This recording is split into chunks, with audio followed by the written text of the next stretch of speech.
This may come to some amount of surprise to you, some of the people out there, that I'm not like a feelings guy. It's not really a thing I do. I just spent the last 12 months learning how to hug people. And even that is like 95% Debbie Bailey's fault.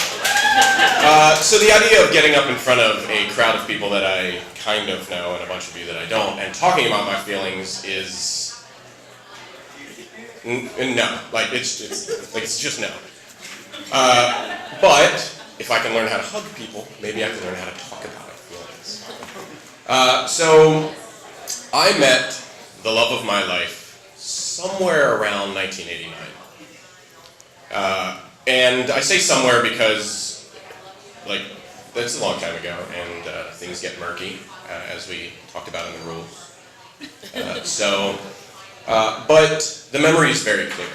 I very vividly remember sitting in a chair at a table in the basement of a church in the no light, like no stoplight town of Railroad, Pennsylvania, with the fair assortment of, or fair sampling of the other 338 residents of that town in the room above me. And looking back, it seems absurd that an 8-year-old would find the love of their life in a church, in a small town, in the basement. But I did, and I understood it, and I knew it, because some things are universal. And this was universal, and I'm going to try and describe what it felt like, but again, not like feelings kind of guy. So it was like the feeling of something that was silky smooth and fresh all at the same time, with a perfect dose of a cold shoulder. And then it was gone. And again, I'm 8 years old, so there's not much I can do about it. I can't jump in my car and drive to look for it again. I can't search for it. There was just no hope. So I had loved, and I had lost, as an 8-year-old.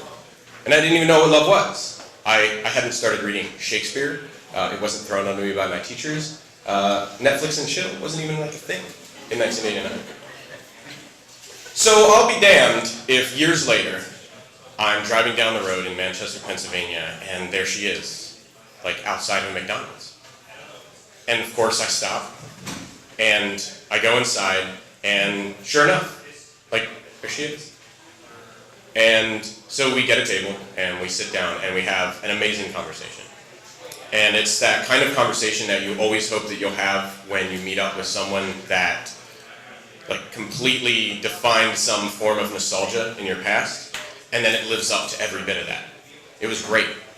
And so we met a couple more times over that month. And then one day I was expecting her to be there, and she wasn't. And so I went around looking for a few more days, and I never did find her again. So I had once again loved, and then I had lost. But what really happened that day is that I learned two very, very important lessons. The first one, and I hope you take this to heart, is that life is short. Because I was able to tell a story of most of my life in like 4 minutes, probably, without the ding.